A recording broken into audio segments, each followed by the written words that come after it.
The checkup, Chuckie online, back again, CALUM on the cam. I have got one of my favorite human beings with me. I've said this, do you know, I've said this like a bunch of times in private. And I'm like, oh, one day I'm gonna really let this guy know. Yes. Like, what you have done for me at a certain period in my life without realizing. But I'm gonna talk about that a little bit later. Okay. I got Shakka with me. How are you doing, my brother? I'm so happy, bro. Like I'm very, very, like I'm in such a good place. I have a tremendous body of work that I'm so proud of that's now in existence. I'm in control of a lot of different things. The team that I have is very good. I'm healthy. Yeah. I'm sipping on a hot toddy with a good friend of mine that I haven't seen in a little while. In a minute. We've seen each other, right? But 18 months of lockdown has made the you know, the memory of the hanging solid, you know. Also, there's also one thing I have to do, and this is also akin to what you were saying about like expressing exactly how much of an impact that person has had on you. I have been receiving nothing but love and admiration from you for years. Love, bro. And it hasn't been yesterday, it hasn't been like a month ago or a year ago. This is prior to me being nominated for any kind of award. Yeah. This is before me being at a festival. This is before any of that kind of stuff. This is even before I've had like songs that have gained the ears of many different people by charting or being on radio or that kind of stuff. Like this is like prior to that when I'm doing demos and stuff. Yeah. He legit came up to me and said, bro, like you're very, very different, bro. Yeah. And not many people do that unless there's something on the other side of that exchange. Most people are like, he's gonna bust, and they're gonna invest because they think they'll get. They want to be close to it because they feel that. This is it, and there's something to be gained from that relationship. Yeah, yeah. You've always done it selflessly, and the beauty of your brand is the fact that you have amassed a following, and you also like speak to a community of people that listen to you keenly. Like they hang on a lot of your words, and you've essentially like built this following that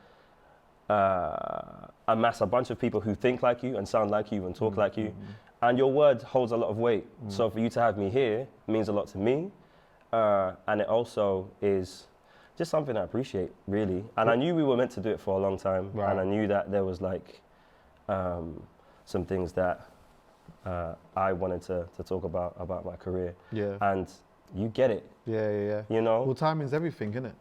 Timing is everything. And like, you know, even, because I wasn't even going to do this now, but when you was talking about... Did I force you? That's just your Yeah, because when you was talking about like, even just me coming to you and saying these things, Yeah. I remember like someone posted a clip of something that Skepta said a while ago. It was in an interview, and he was like, you know what, like when you're doing your own thing, at first, people are not going to get it. Sometimes they're just going to look at you and they're just going to think, you know what, it's a bit weird, like I don't even understand it. Like, and then when you persevere through that, some people are kind of like, still, it's just a bit, I don't know, like, do you get what I'm saying? Yeah. But then once you get past that, man start looking at you and saying, now you know what, he's on his own thing, you know? The phrase is like, you know what, like he's doing his thing. Like he's not like anybody else. I now have to pay attention. Yeah. And 8 times out of 10, that kind of just comes from not wanting to be left out. Yeah. Of the tribe that really fuck with what this person's doing. Do you know what I mean? And I get it, but then I'm just like, just take a listen to it, man. See if you can. And this is what I did. And you know the thing is, I feel like when it really started resonating with me, there was like a point in my life, where I was so on my face, bro. Like I was so on my, I just did not know like how I got here, seriously, why things had got this bad for me, And I actually remember one specific day, I was on my way to go and pay my rent, I had to go and drop the rent off somewhere. As you do. And drop the rent off somewhere. I had to go and drop the rent off somewhere because I was late. So this ain't direct debit. Hella late. So this ain't direct debit. This ain't. No. I've gone to go and drop it off cash. I'm hella late. And I've gone at like 3 o'clock in the morning to post it through the letterbox to save the embarrassment of it being late. And you know, when I was walking there and I was walking back, Strength of an Ox. I listened to that, and like, I was nearly in tears, but like, I just knew, you know what, like, this here, that piece of music just in itself gave me an element of faith. Do you know what I mean? Yeah. That like I needed at the time. Yeah. I didn't realize it, but it was like, that was the thing that was holding me and keeping me warm when it was cold outside, bro. And that's why, why, like, when I say to you, you know what, bro, you don't even know. Like, you don't even know. So I thank you. And you know what? I just want to give you this back. I want to give you that back. Bless you, man. No, it's I honestly don't know how to respond to that. And I never know how to respond to it when people, I'm sure you see it in interviews when you see artists say like, yo, my lyrics saved this man from yo. Yeah. And it's genuinely the truth. Like, I will see DMs being sent to me, like pages long if they were on paper, and like a lot of them go through, I guess, similar turmoil, or they'll just express different things or different ways in which the music that I've written helps. There's a lyric in that song that says, signing on weekly don't impress me anymore. Right. My company from beats, fam and friends keep me warm. I got a date with success, I can't be late at all. And I guess I was, and still am, in this headspace where affirmation, self-belief, faith, the team around me are literally the fuel. Like, that's the only thing that I need to rely on. Like, I can't rely on the promise of a check. I can't rely on the promise of, or even just the likelihood of a song being successful, or the cosign, or anything like that. Like, it legit has to be the foundation and the foundation. Otherwise, I can't go anywhere, you know? Yeah. Like, my perception of happiness would be like binary. It's like, if I get this, then I'm happy. If I don't get it, then I'm not happy. And it's like, what am I here for? Like, what am I doing this music for? But that story there is insane. I had no idea that did that. Yeah, it goes deeper. Like, see, even with the music that you're... Forgive the way I sound. I've got a cold, so it's cool, it's fine. Yeah, that's hot toddy, you get me? That's cool. But even with like the music that you make in that, like, how much of it do you make with the thought of this being for live? Because the reason why I say that, is there was one thing with the music resonating with me, but I think it was like one of the first times I saw you perform, and I'm like, I was telling my brethren, yo, like, the live element of this is mad. Yeah. And, you know, a show that stands out to me, Kentish Town, not Kentish Town. I think I know which one you're going to talk about. What's the one in Camden? Coco. And I DJ'd beforehand. Yeah. And like, when you was performing, bless you for coming through, I got goosebumps, bro. Like, there's elements of it where I got goosebumps. I'm like, does he know what he's doing when he's like, does he understand? Like, is it just you know, like, sometimes people have just the talent and they just do it because they're just talented. Yeah. Like, do you get it, bro? Not many men admit to goosebumps, first and foremost. Yeah, no, bro. We're friends. I'm very in touch. And I'm so appreciative of that. Second, no, I'm not aware. I'll tell you what I am aware of. I'm aware that when I'm on stage, my fears and my problems and all of my stresses do not matter, because these people have paid money for tickets to come and see me perform. So I better at least pretend that I'm the greatest superstar of all time. So when I'm on stage and I have the mic in my hand, it's my sworn duty to do that. It's like, and I also have to prepare like an athlete and make sure that everything I've done prior to that day can ensure that I can give off that same feeling and emotion. Right. And then I just really like it. Like, it's there's no greater feeling than having a song that you've written in your bedroom being yelled at you by thousands of people. It's like, because on a normal day, you're scared as to whether or not the words that you say or the normal phrases that you have in conversation will go off right. Do you know what I mean? Like, you're always like second guessing a lot of different things that you say. So far be it to see it in real life, on a stage, is absolutely surreal and mental.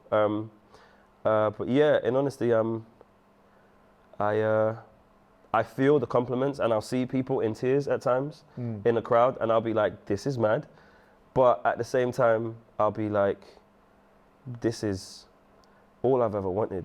It's the emotional attachment and the life circumstances that you have that you connect with music, which I think makes it more powerful, which also gives it that thing where, you know, you listen to something maybe 10 years down the line. Yeah. And it takes you straight back to that place. Yeah. You remember how you felt. Yeah. You remember what was going on. You remember how things smelt. It's a sonic timestamp. Right. I want to speak about this period of time now, yeah? Of all of the time that you've been making music, yeah? Do you know how far back we're going to go? No, we haven't had this conversation. No. Go on, do it, because I'm here. You get me? Of all of the time that you've been making music, yeah? That you've been putting projects together, yeah? What was it about this time now that made you say, you know what? Okay, I'm going to do an album this time. What was it that you had to feel?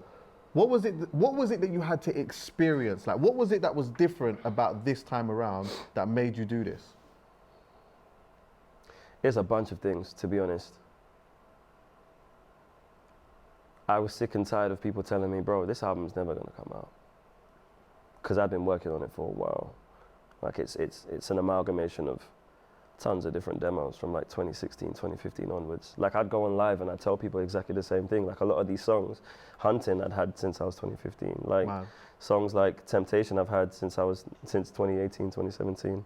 It varies all the time. So there's just a huge part of me that just, I think my manager used the term perfectly, just wanted to purge.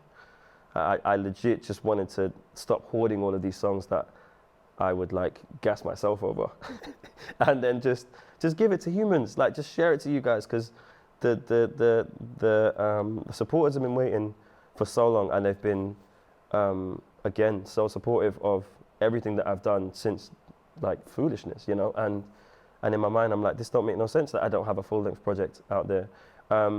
Leaving the label was also a catalyst for me, because at that point I kind of sat down with, again, my manager over Zoom, lockdown, and she just said, bro, by hook or by crook, we have to drop this. We have to. Like, it would be so incredible to get the quote unquote the label push, the huge billboards everywhere, like the co-sign from this person, the big budget for anything that you think you deserve as an artist. But then, like, it gets to a point where you're like, if people don't get it and they don't understand and they're not connecting to it, stop trying to force them to do that. There's no point. Like, find people who fuck with you, bro. And then, as the army who is like unified together for that one purpose of pushing this art, then go forward and, you know, share something with the world. And that's kind of what we just did, you know. Did you lose an element of, because I've always looked at you and thought, you know what, like, you've just been on essentially trying to find people that fuck with you. Yeah. Did you ever go for a stage where you almost lost that a bit and was like, you know what, I feel like I need the extra, whatever that is. Yes. That you know, people talk about it all the time, just the extra, I need this, that, and like, did you lose that and more go in this sort of frame of mind? I did. It was half and half. I'll tell you a story. So I was at a label who, I'm not out here trying to like drag names through the mud, because it wasn't really like a stupid experience. But what I will say was that I was at this label and I was working on a song, and initially it was just a demo that had like a few bits, but the team I was with was like, yo, this is Sarah, and so I was like, cool, fine, let's work on this song. And labels do that shit, innit? Like, they're in the boardrooms and shit, oh my God, it's a smash hit. Chuckie, backflips. And so I'm like, cool, I'll work on the song, and I started to work on it. Weeks go by, months go by, and it's not quite right, it's not quite right, it's not quite right, was the responses that I was getting whenever I made a new version of the song. I had 13 versions of the song, and on the 13.2 version of the song, I was in the label on my birthday, hashing it out with this A&R who knew nothing about me, who knew nowhere about or nothing about my culture or about the lyrics I was putting into the song or what I was trying to do with my career as such, giving me feedback about a song that I kind of liked. You're right. And so I'm sitting here like, what am I doing? Like, what's really happening here? Like, prior to this, Say Nada was made in my bedroom, Elephants was made in my bedroom, like, the entirety of the Lost Boys was made in the entirety of the majority of my catalogue was made in my bedroom, and the feedback that I had gotten was from my brother and my manager. And on occasion, other members of my family and good friends of mine, do you know what I mean? And for some reason in my mind, I was telling myself that in order for me to get to the next level, this input is required, and this financial backing and this budget is required. In my mind, I was like, compromise so that you can ascend, right? And it was almost like I forgot that I had all the tools within my arsenal to be able to just make music that connects, to be able to make music that just, I guess, does numbers, quote unquote, you know? And I did go through that, Chucks. You're almost forgetting that there's a formula that's actually working. But it's like you stopped thinking that it's working because there's something else that you're striving for, which is natural, because I feel like we always do that. Yeah. But sometimes in doing that, you forget, I've got a formula that actually works. Oh, here's the other thing. Pharrell said this as well. Sometimes he misses. Right. Like he doesn't always hit it on the mark. Like people will look at him as like one of the greatest producers of all time. And in my opinion, I feel like he is. But even he has songs in his catalogue that he would class as duds, or that I would say, oh, I'm not really connecting to that. Do you know what I mean? If he was, or if we were, or if we did have that formula that you were talking about, I wouldn't have a dead track in my catalogue at all. And I know I have some dead tracks in my catalogue, or rather some tracks in my catalogue that I am not as proud of as others. So I would like to sit here and be like, bruv, man, I'm bad, man. Like, I know the formula. Like, just send me in the studio with XYZ and I'll do it. But like, I have off days.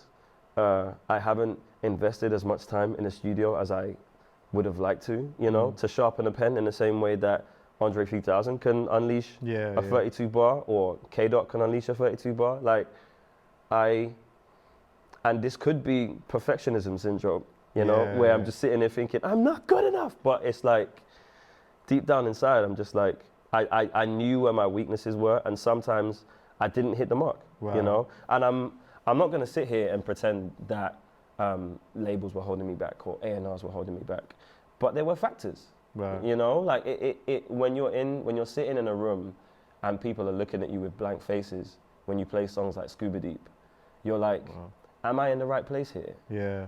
Am I actually in the right room? Did I do the right thing? Not even did I do the right thing, like, is this my home? That's a huge question to ask, bro. So, yeah, there are times where I felt like, that I felt like I had all the tools. And I still believe that I have all the skills within me to be able to make sick-ass music. Like, The Road Trip to Venus is I'm trying to find a fancy word to describe it, but it's proof in the pudding for me. Like, it's like, okay, cool. This is a war cry to all of the demons that told me that it wasn't possible to do something like this. You know? So, yeah, man, I just look back at those memories as tools now, you know? There's naturally an element of growth in you as well, because you've been making music for such a long time, experienced a lot of things. Yeah. Like, gone through a crazy amount of ups and downs, yeah.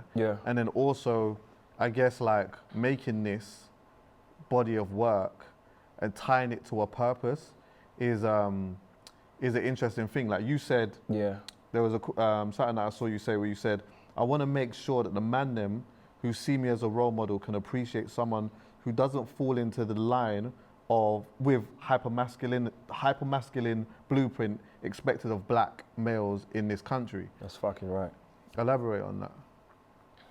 I just want to see balance, because my nieces and nephews who listen to this music, who jump on GRM Daily or Link Up or whatever platform there is, and who check out the newest rhythms, the majority of the people that they see will be rolling up in the video with the whips, the sickest whips, the hired cars. They will have the models in the music video. And these are guys or girls as rappers or singers or whatever else.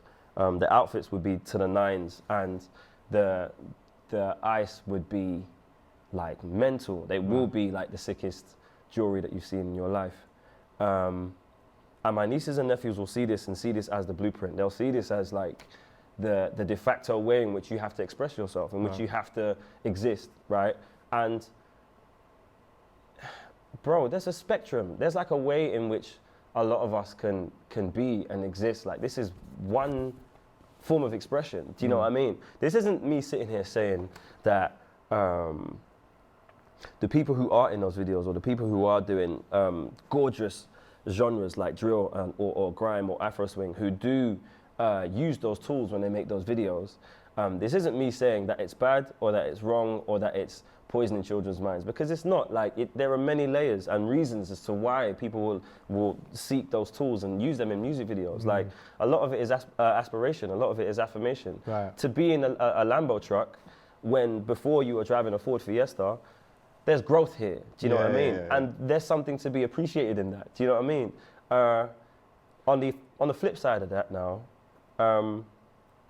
like I say, my nephew's gonna look at this and be like, okay, cool. In order for me to appeal to the girl I like, I have to be in the big boy whip. I have to, like, my posture has to be a certain way. I have to be with a man then when I go to a rave. I have to have grills. In my mind, I'm like, bro, if we don't have alternative representation, bro, like if we don't have ways in which, or other ways in which you can carry yourself, or other ways in which you can move, or different things, or ways in which you can express the different things that you might like, then we're in a very toxic place. Bro. The Road Trip to Venus as an album is part of the endeavor, or the reason why I made the album is because I felt like, as cheesy and as soft and as corny as this sounds, I feel like romance doesn't exist as much as it could. And I feel like we could easily be in a place where we could normalize conversations that we have that might be considered taboo. Like, there was a moment on your podcast when we were talking about manscaping, bro. And I was looking at this thing. Sensational stuff. Oh my God. Like, sensational the confidence that you guys had. Like, you man said this with your chest. You were like, nah, bruv, man tried the other trimmers. Yeah. And then, you know, when you're clipping it and then it's not right, it's not, you just, and there was no discomfort with the way in which you guys were talking about the shit. And I'm like, this needs to happen, and other things like this need to happen, because these are normal conversations and normal things that a lot of us go through. Some people think I'm weird, bro. And it's cool. And this is the thing, it's like, and I'm cool with that.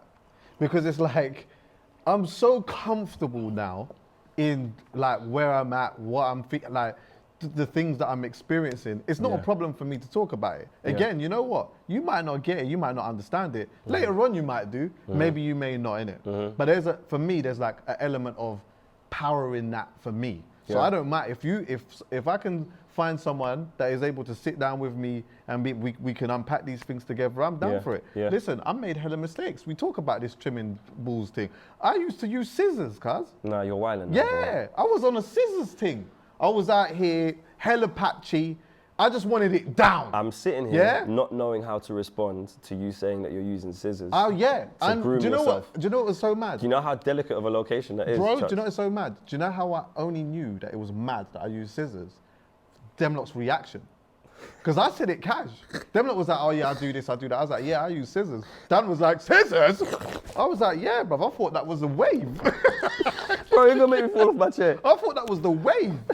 Now, when I'm now doing it properly or whatever, there's a part of me that's like, I feel pissed for my ex. I'm like, oh, you didn't experience you understand what I'm saying? Yeah, you could have made your setup look a lot more. Right. A lot more tamed. I didn't know, but do you know what though, Shakka? There's power in me saying that. Yes, there's if you look too cool, 100% of the time you'll freeze, eventually. Yeah, if you wear too much, I think Tyler was the one that said that in an interview. And if you wear too much drip, you'll drown. Like, in my mind, I'm like, these things that we think we need in order to make ourselves look sick and look cool, we actually don't, bro. Right. Like, we don't. And that was the reason why I said that. Like, I don't know what it is, but it's almost as if there's this expectation for people who look like me, who sound like me, to have an element of boisterousness or aggressiveness or aggression in my music. And I like the fact that you provide balance in that as well. Bless you. Bless you. I saw you also say the title of my album represents my journey of love. Yeah. it says that women is not listened to enough. Yes. Would you say, are you guilty of that? Yes. Right.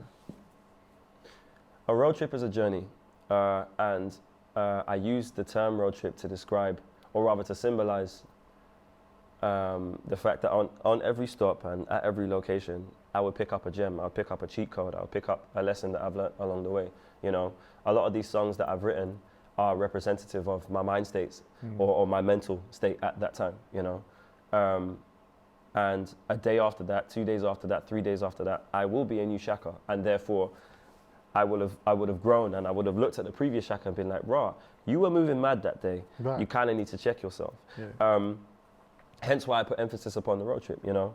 And then the other reason why I called it a road trip to Venus was because, and I hope this is in line with the question that you've asked, Venus is, or rather I'm tagging on the age-old folklore that men are from Mars and women are from Venus. Right.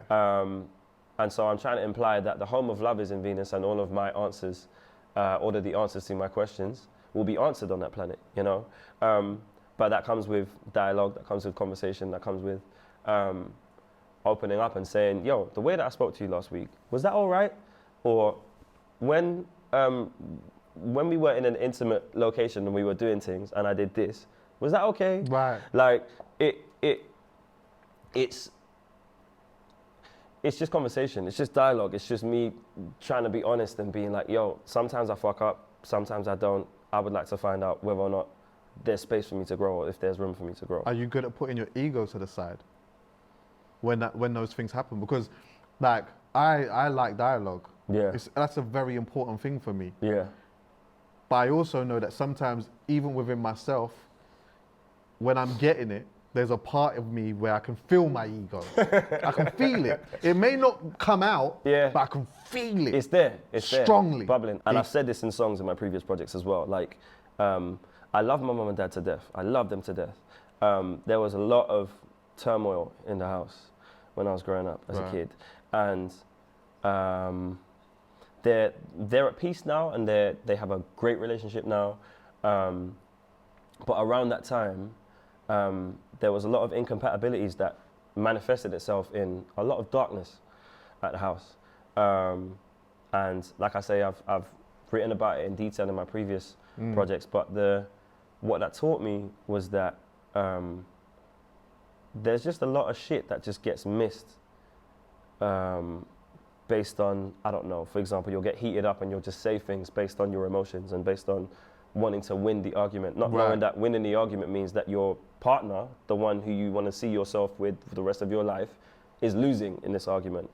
That resentment builds up, it amplifies, and it erodes the relationship that you have. It erodes the morale that you guys need to win in life in general.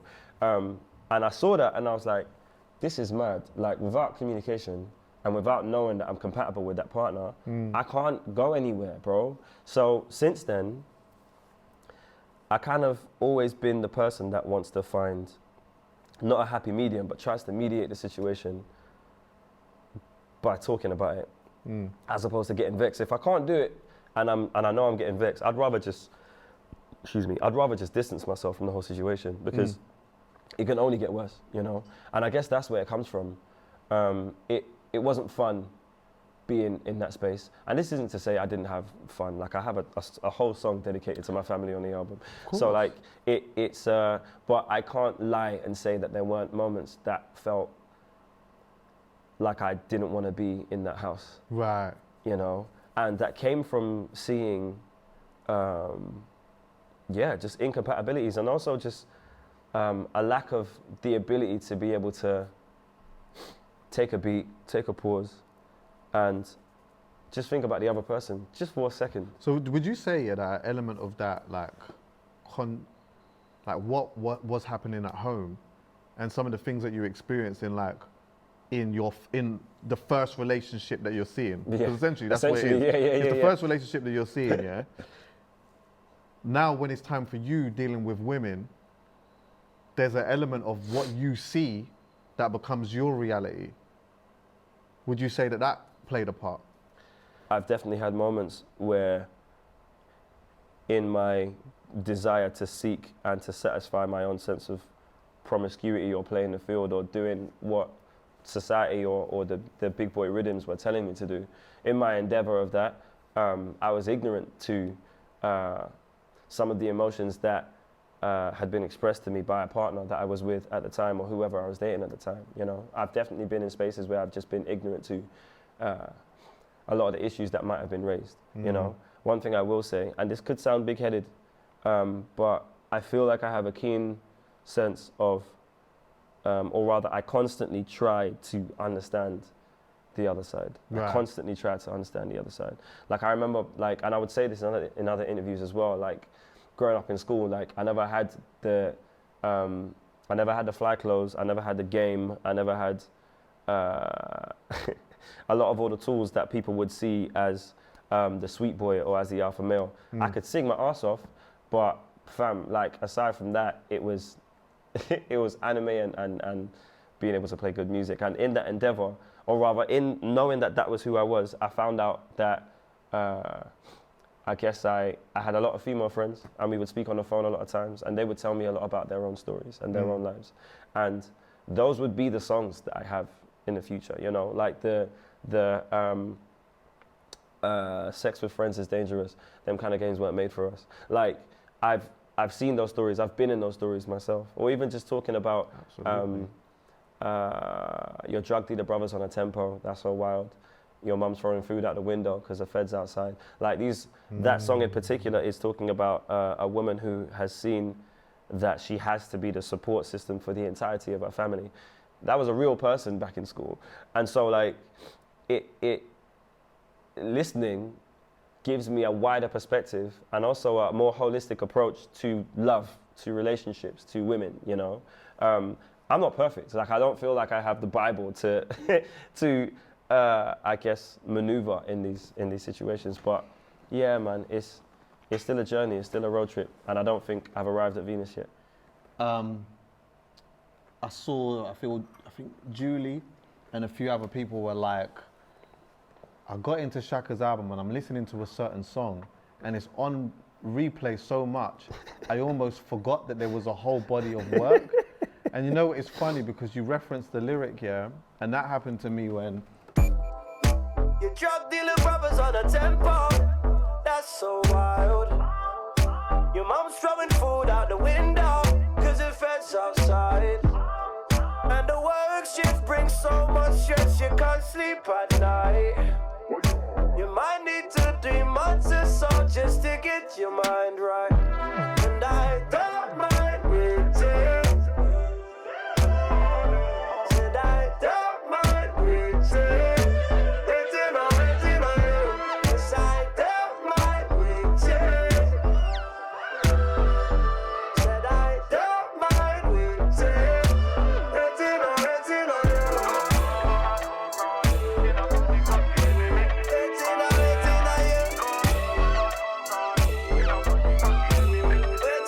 Waiting on you.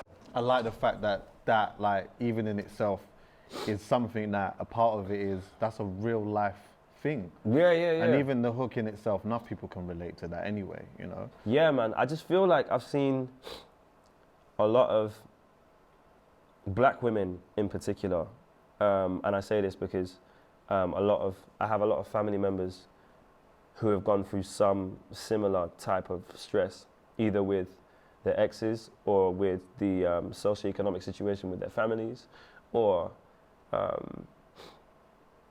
some kind of life hack that they've had to find or make in order to just be cool, you know? And I ain't saying this just pertains to black women. I'm just saying, in my experience, the majority of people that I've seen it happen with are black women. And I was just like, this don't make no sense. And so I wrote a song about it, you know, to say that I know that all you want to do is be your best self and find love. Like that's two of the main things that you really care about. And I know that right now it's a bit mad and you may not have to the space to be able to do the things that you actually want to do. I'm here. Like I actually don't mind waiting because you're actually very, very incredible and we get on like a house on fire. Do you know what I mean? And I feel like it's, I don't know, man. It's just a story that really spoke to me and felt like I just had to sing about it. And then I think the medium of reggae music or the medium of dub, naturally those are like the cornerstones of, or one of the cornerstones of my music. But then aside from that, like I think there's a wholesomeness and a sense of humility that comes with revival music, that comes with reggae. And that common themes and common elements and the vocabulary that's used to tell those stories is there's hardly any curse words, there's hardly any slackness, so to speak. My mum says that all the time. It's a gorgeous word. It's like, you listening to slackness It's again. a gorgeous word. It's one of the best words I've heard in my life. And like, it's just humble. It's just humble. Like Beres comes to mind, Dennis Brown comes to mind. There's a lot of people that I love come when to you mind. get in that bag, and I feel like you do it so well, and you do it very subtly at times as well. There's like the real subtle elements to it. I think for some people who may not necessarily see it or understand it, may not have heard it so much until it's explained to them, and you're like, oh, I really get it now. Yeah. Do you know what I mean? The album. But those were the elements that I put into the song, basically, I feel like it's cool to talk about love. It's cool to talk about sex. It's fun to talk about many of those different aspects. This, however, means a lot to me, and man, I just felt like it would be cool to say it, and not to say it in. Not to say it with the tone of hopelessness, you know. Like I didn't really want to make a Brenda's Got a Baby, you know. I kind of just wanted to give the impression that there was light at the end of the tunnel. That after a long day's work or a long week's work, fam, I got the Magnum if you want to start it. Like, let's just jam. Do you know what I mean? Yeah. So there's light at the end of the tunnel is what I wanted to illustrate. The album starts with Trust in Yourself. Yes. There's been a lot of times, where I've heard you, like in the music and that, kind of insinuate. I'm loving this interview, by the way, but go on, see what you're saying. Like, insinuate dreams being shut down, being different, things not working out, and all of this, Yeah. And I know that when a question like this is asked, loads of times people will say, like, I did trust myself, and I did trust the process and whatnot. But did you? Like, you've been around for such a long time, Well, not such a long time, but you've been around for a long time. It's okay to say that. Yeah, and like, I feel like with that, with all of these trials and tribulations, especially with, creating a genre of music that may seem a bit undervalued at times too, how much of that has crept in? And like, has there been times where you almost didn't trust yourself and trust the process? Yes. From the years from about 2009 to about 2018, I always had a healthy amount of self-doubt. Right. And a healthy amount. I hear that still. A healthy amount of self-doubt. Like a large percentage. Yeah. It was a challenge to be able to live with it, to find tools to develop within my brain, to be like, yo, the self-doubt is normal. Do you know what I mean? It means you care, and it means that you're aware of weaknesses that you may have in your abilities that might limit you from being able to create or achieve the dreams that you have. Right. And those dreams could be the songs that you have in your head, or the collaboration that you want to do, or the stage that you want to perform. Do you know what I mean? But there's always something that you'll see in the world that will be a stimulus, or that will be a trigger to those insecurities that you have within yourself. And you have to arm yourself to make sure that you're war ready. And it is a war. It's a battle of, no, I can do this, with, bruv, you're dead, bruv. Like, what kind of a demo was that, you know? And that battle was happening all the time. And I say it didn't stop in 2019, but it considerably subsided in 2019, because I think at that point I just didn't give a fuck anymore about whether or not people liked it, or whether or not people thought it was sick, or whether or not people thought that it deserved this placement or this award or anything like that, you know? Trust yourself is an amalgamation of a few different mind states. The most obvious one, if I was to describe the lyrics or unpack the lyrics, is, we don't trust these hoes, but do we trust ourselves? And we don't trust these hoes, but do we trust ourselves? Implies that we, or rather outwardly says that we are constantly talking about in rap or in trap or in R&B that promiscuity is the way forward, or rather, like, yo, trying to find the best way to articulate this, like these women are the problem, or like, pretty much we can do whatever we want, basically. And like, in my mind, I'm like, we're going on like we're perfect human beings. We're going on and operating like we're the ones who are always in the right, and the target or the woman that we were looking at isn't the perfect girl, or they're not whatever else, you know what I mean? And so when I say that, I mean, do we have our own sense of, are we right within ourselves before we start pointing the finger, basically, in the context of love? The bigger scope of it is, do we actually trust ourselves, period, like in any circumstance? And I feel like in my career and in the space that I've been in making music, like there are times where I've been gassed at my own ability to be able to create songs like Say Nada or A Man Down or whichever else it is. But then I've also just been like, what's the word?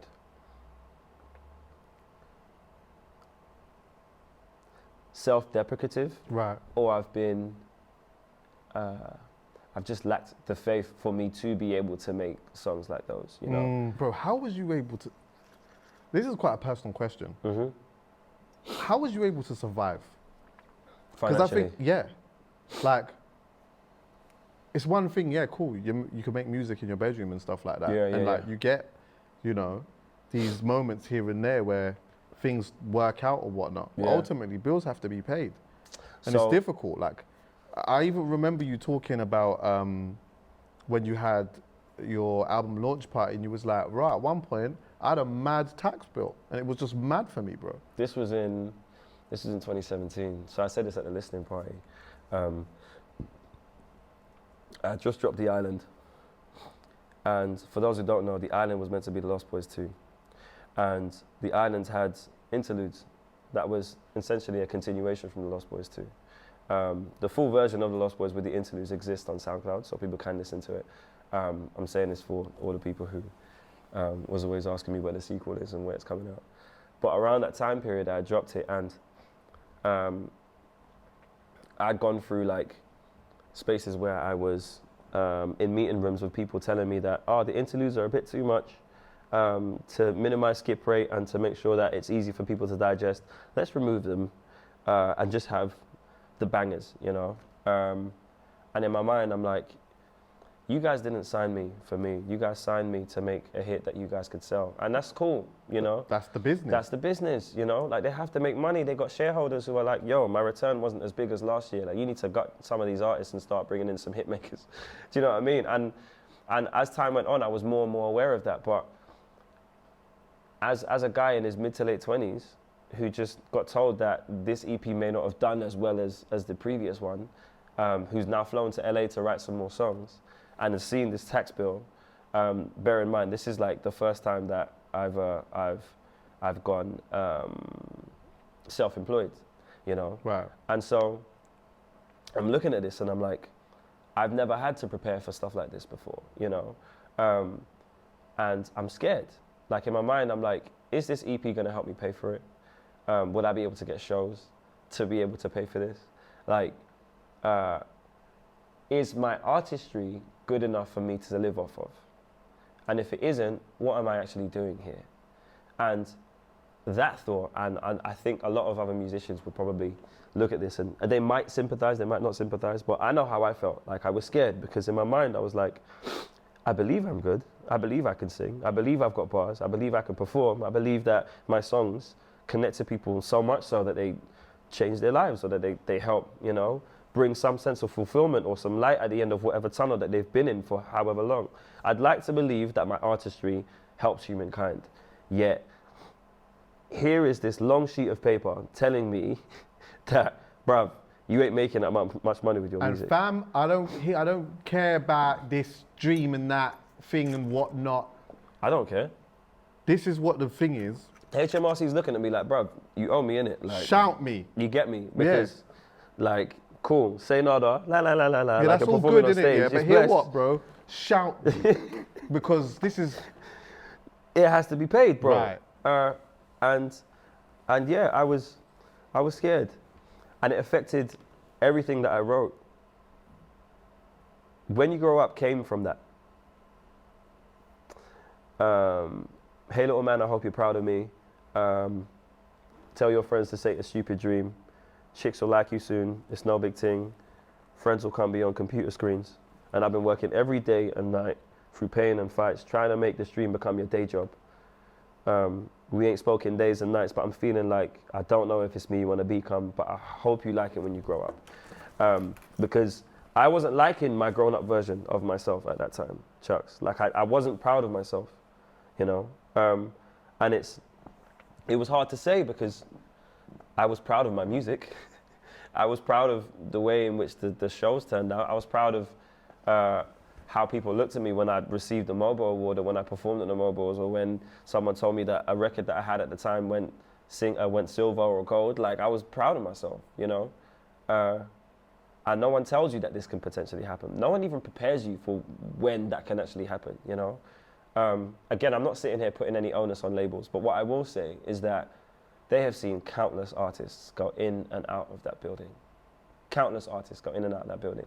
And they will make lots of profit from those artists that go through that building. And not once did they say, is everything all right? Like, do you want to have a chin wag? Do you want to chop it up? And do you know what I mean? Like and that helps. That goes a long way. Like, a change of perspective can actually help you make the song that you never knew you could make. And conversely, the struggles that you're going through could also help you make a song that you really like to make. So, yeah, it was challenging. I'm fortunate enough to know that I can write, and I guess the only way in which I was able to go through that was with the support of my family, with the support of my manager, was therapy, meditation, keeping myself healthy, shitloads of anime, PlayStation. Yeah, man. But yeah, in terms of, I think the one thing that ensured that I had a bottom line of finances coming in was my pen. Because I was able to write not only for myself, but for other people. So songs like Answer Phone with Dead Air, or Shot and Wine for Sean Paul, or a few records for Sean Paul, like, reminded me that, right, okay, and there's others, you know, like I'm not mentioning, but they were reminders, you know. They were also like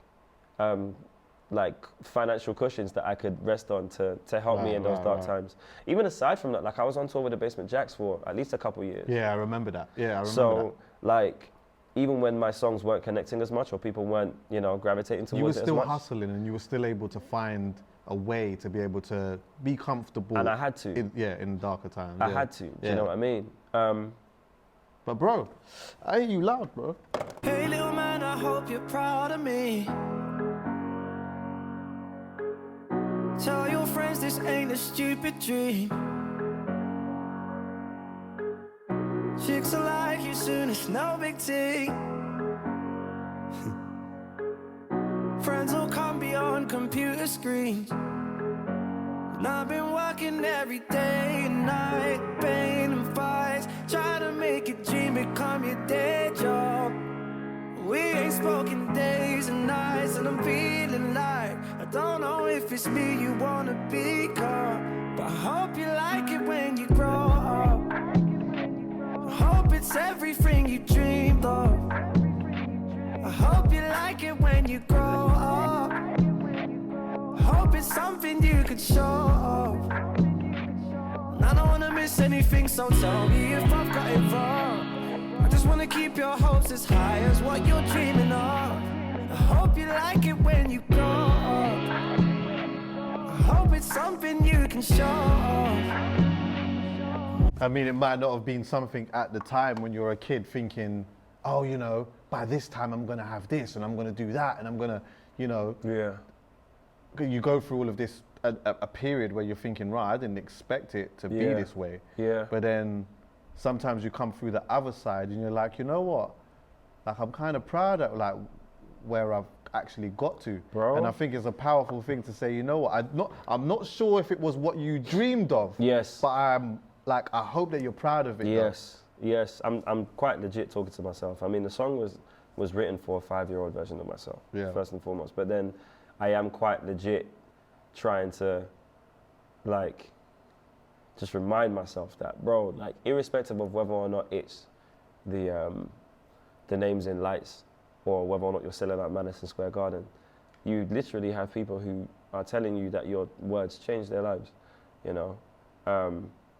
Like, you need to be appreciative of that. Like, it may not be, again, it may not be the things that you've mentioned before, but either way, there are things, they are things that you need to be proud of, you know?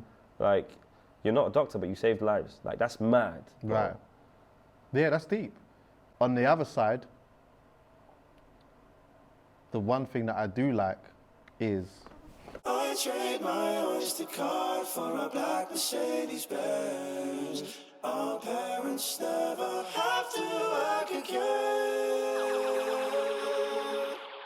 I bought a brand new house with nothing but my dreams. Oh, I see life changing when I see things will never be the same. Things will never be the same. Talk to me. Talk to me. It was important for me to let listeners of my album know that there was a difference between the Lost Boys Shakka and the Road Trip to Venus Shakka. A lot of growth had happened. A lot of change had happened. I don't think I was as bright-eyed as I was before. Or rather, I don't think I am as bright-eyed as I was before. Like, this whole musical endeavor is something that me and my manager and the team kind of have to just do ourselves, you know? I'm paying for a lot of different things. Like, I'm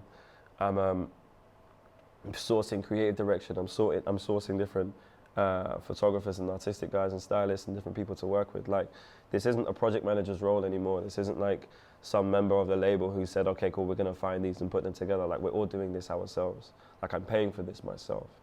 The first lyric that opens up in that song is, I trade my Oyster card for a black Mercedes Benz. Our parents never have to work again. I bought a brand new house with nothing but my dreams. I see lives changing as I sing. Things will never be the same.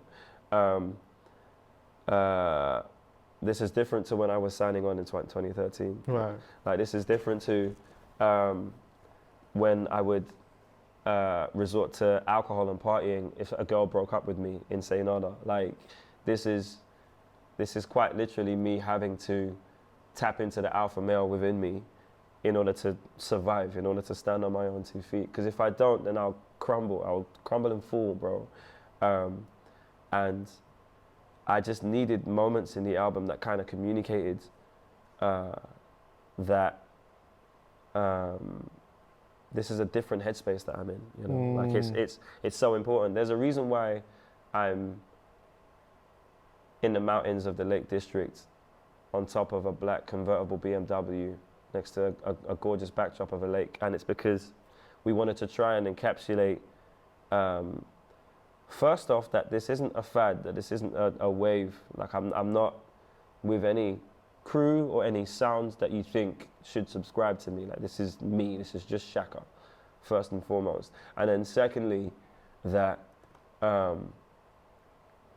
this isn't animated anymore, so this is past Disney, this is past the cartoons and the anime.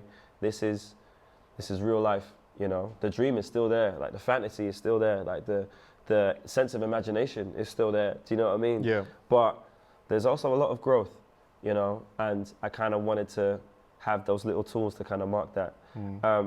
In talking about the sonic aspect of this song, however, and I thank you for highlighting the song. And naturally, I'm just gassed about the whole album, but like,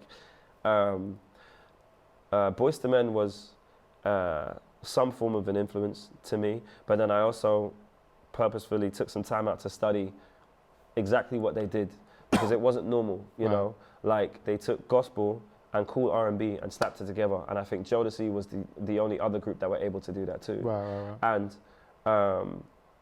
a lot of people really connected to when I did Staying at Home is Long Fam during the lockdown. I remember that. And in my mind, I was like, what's happening over here? And so me and my manager and a few family members sat down, looked at it and chopped up and like looked at the comments and looked at what people said about it. And a lot of people talked about my voice, but then a lot of other people talked about my ability to be able to distill exactly what they were going through in that time period.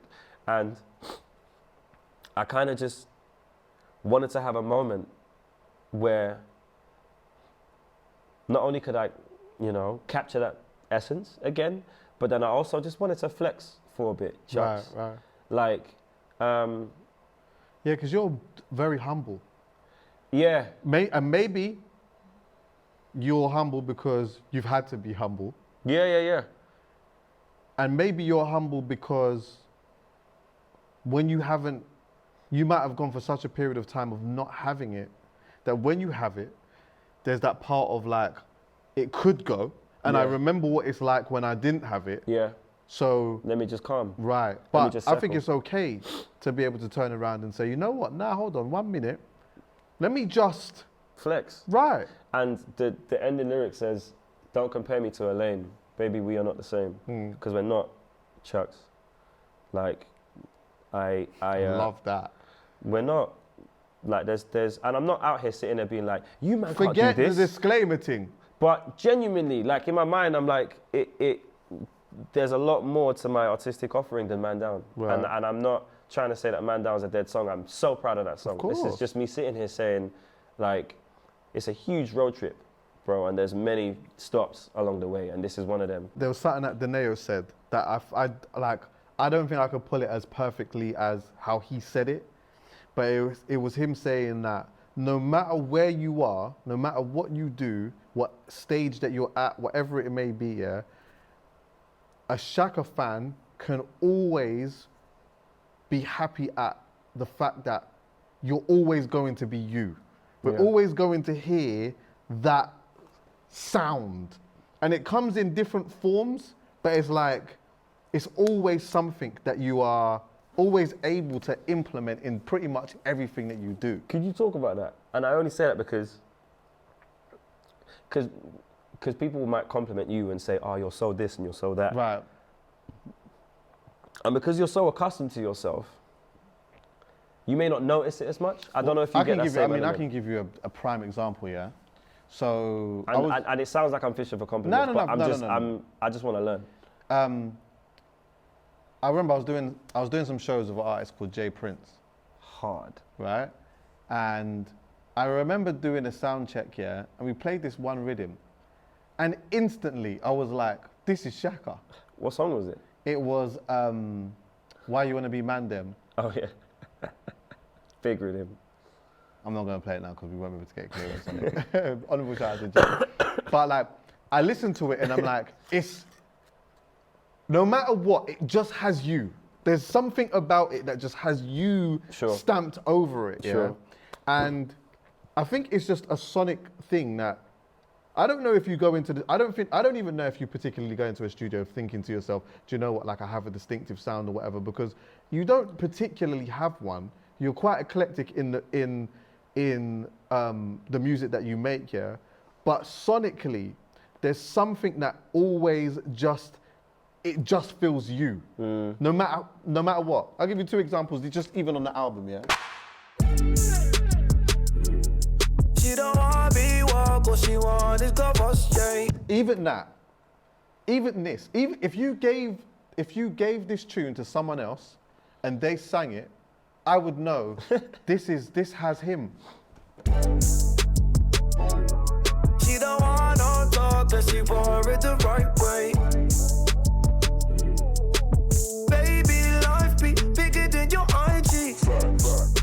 She don't wanna hear none. She just wanna ride one. Kiss, kiss, digging it. She missed this, I'm digging it. Time to hit this, rewrite the feeling in. She like the business, I like the giving it. She know the TV is a lie. She know the talking until tomorrow. She don't want no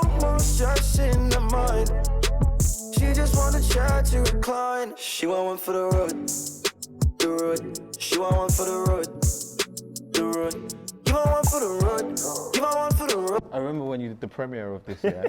And I'm like, because I was with you, wasn't I? Yeah. And I'm like, are you saying give her one for the road? I am saying and give her one for the road. And you're saying give her one, you said yeah, and I said, I love that. I said, oh, I love that, yes. You did? Yeah. You did? Give her one for the road. You gave it a full pull-up I want to, before you even keep like going off that, yeah, and elaborate on that. Yeah. But just to stick to the point of just the sound, yeah, again, you could still do something very different, but it would still always just be you. And some Coronas, play, sing alongs at my house. Only you do the way to my heart. What a honeymoon period got me gassed up. Lady treating my flight like a hotel. Lady tell me she allergic to her phone bills. No one gave me a sign to say she ain't my soulmate. That little bit in there, by the way, sorry, my attention to detail. That's all good. That's all good. I'm enjoying every second of this track. track. Can I get to that? Let me get to it. That, Oh, yes. I just say she ain't my soulmate. All I hear are the lads yelling in the backseat like, no problem, fam. I'm down. She's on it, fam. I'm down. It's just. That's like, that's me tapping into my Nirvana bag. Like, I'd like to believe that you've known that I'm a sucker for guitars, electric guitars. And Nirvana just has some very sinister but emotive melodies that they use, either with the guitar lines that they use or what Kurt Cobain sings. Yeah. And so there were just moments here that just felt like times to use that. I don't know. And I also just wanted there to be some consistency and some like harking back to the previous times where I did heavily use guitars. So Yeah. So yeah. I love that. I'm gonna ask you a personal question again. Ask me as many Because there's a personal lot questions of as you want. like, you know, we was talking about what you wanted the album to represent. Yes. The element of love and the different shades of it and your situations with women. Like, it's super clear even on this, yeah? Sexually, are you a giver? Are you one of them, man? Because that's me. I believe that you can't receive unless you give. Right. It don't make no Talk on sense. that. Like, I remember in school where people would be like, bro, cat, later, man, don't. And I would sit there and I would just people watch. Yeah. For a while. And just be like, what are you man on? Like, it's banging. Like, why are you not on it? Like, it doesn't make sense. And then in my in my many escapades, in my I sound like such a fuckboy.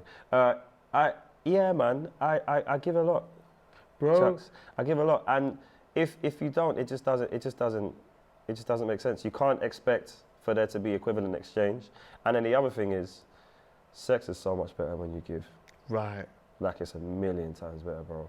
Like, it's not even a thing of like, I don't think I need to use any more words to elaborate. What do you like? Tell me what you like.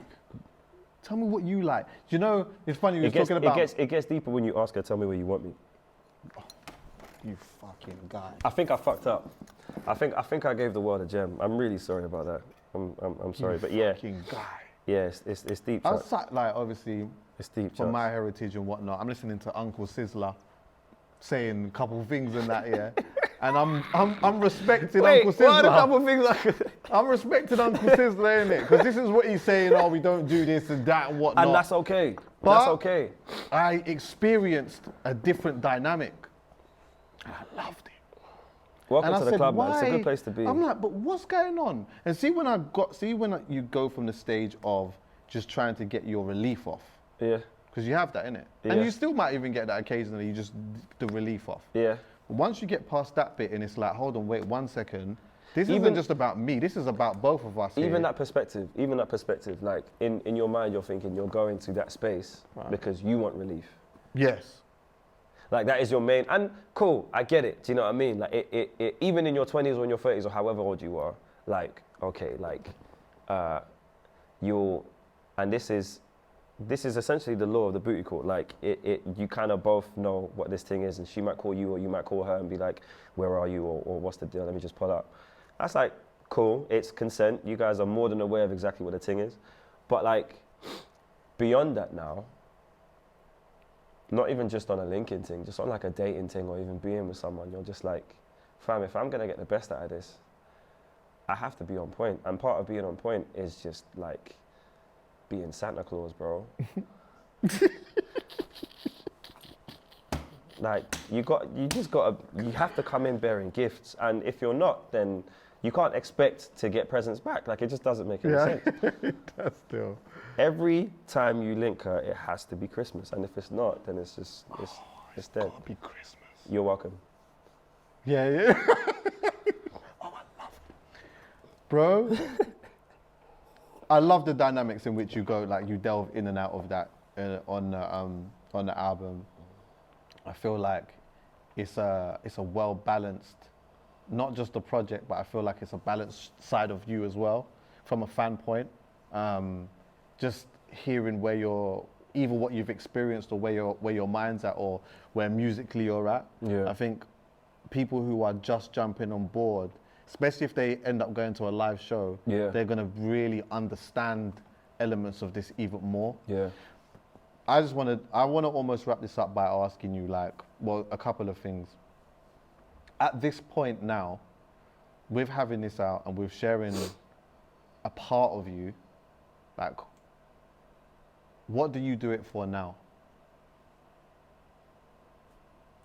It hasn't changed, Chucks. It hasn't changed. The purpose, my why, hasn't changed. And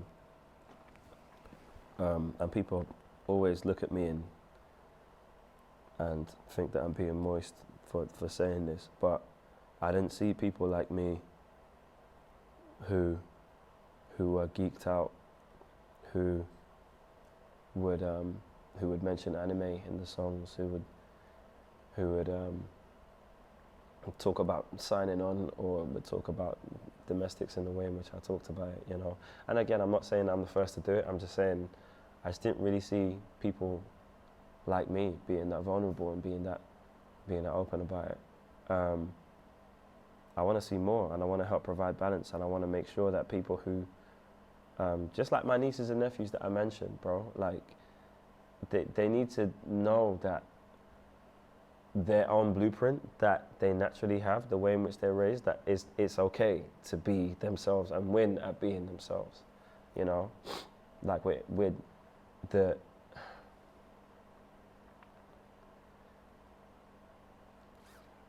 It's almost like we're being told that it's okay to jump on a gram and find the best angle and the greatest lighting and the sickest cameras and have the sickest outfit and the best ice, and to be like that all the time, because you will win being like that all the time, right? And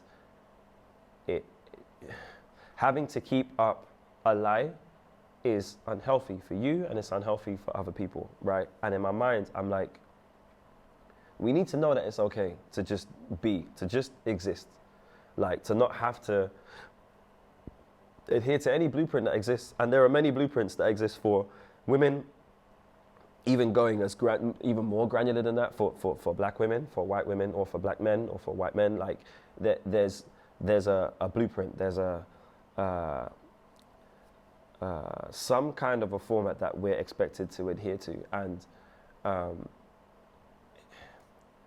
yeah, man, that's been my why. And then overall, like, I'm such a huge fan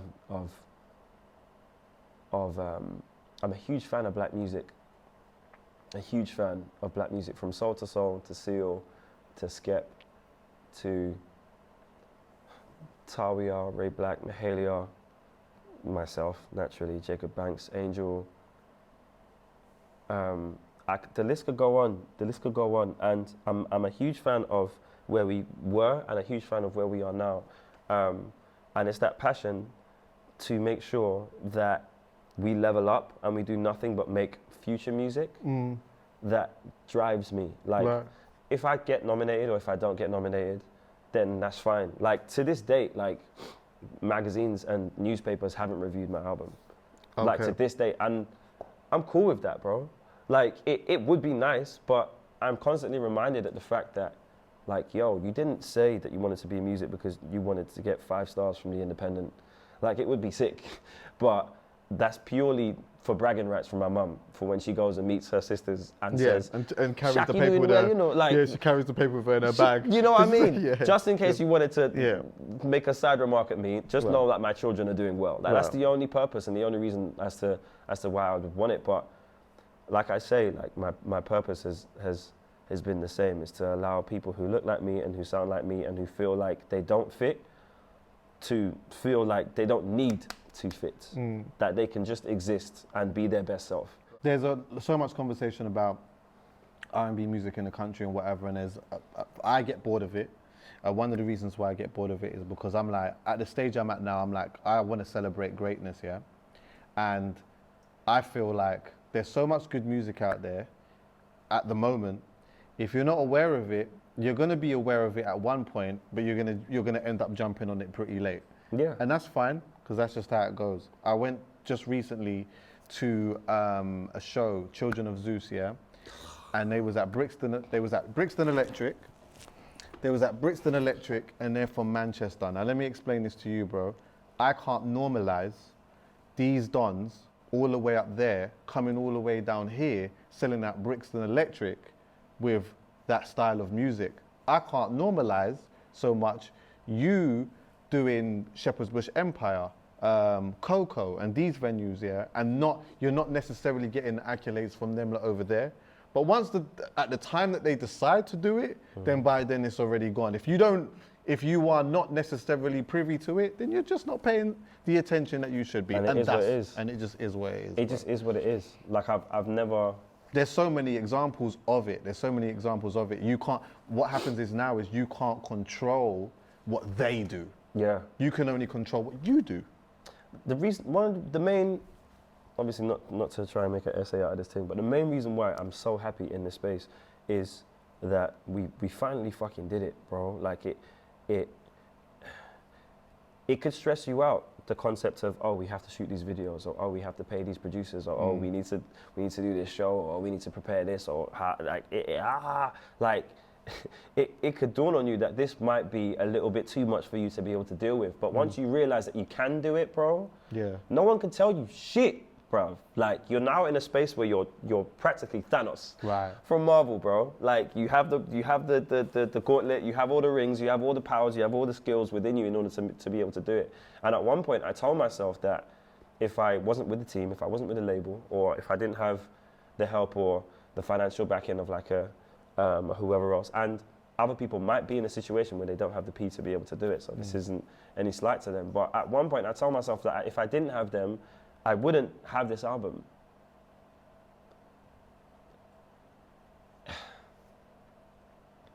It's so important for us as just independent human beings to tell ourselves that not 1 ounce, not 1 drop of our self-worth is dependent on anybody else's approval of you. Like, it's vital that we tell ourselves that. Quincy Jones said that himself. And if we don't tell ourselves that, then not one of our dreams are possible to achieve. Not one.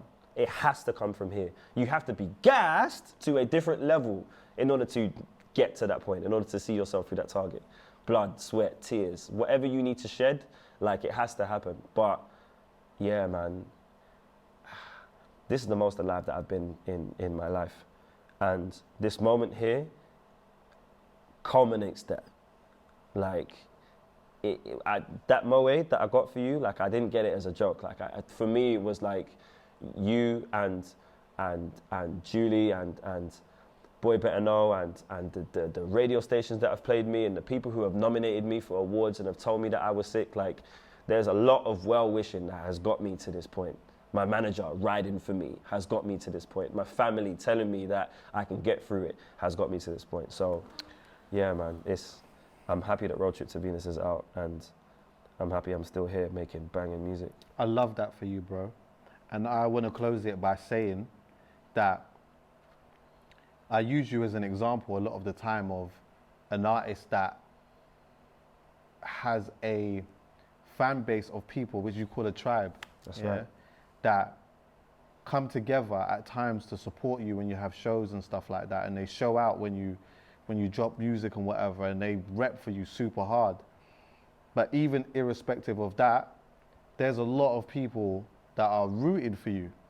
And at the times where it may feel as though, you know what, like I've put so much into this and certain things are being overlooked, trust me, where the love is at, it's not being overlooked. And so as much as like you say thank you to us, yeah, as someone who is a friend of yours and someone who I believe is fully immersed in the tribe, bro, I say thank you to you, my bro. You both take extra jobs and money was low. You're always home for the cars on the Nintendo. You never ever let us down when we needed you. And there's a million more things I could say to you. Let me start with thank you. Thank you, thank you, thank you, thank you. Many more things we can do. Let me start by saying thank you.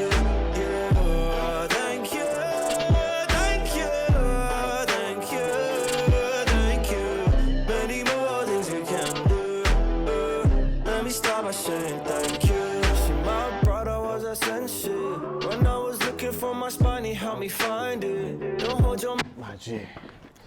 Bless it, bro. Go on. You already know.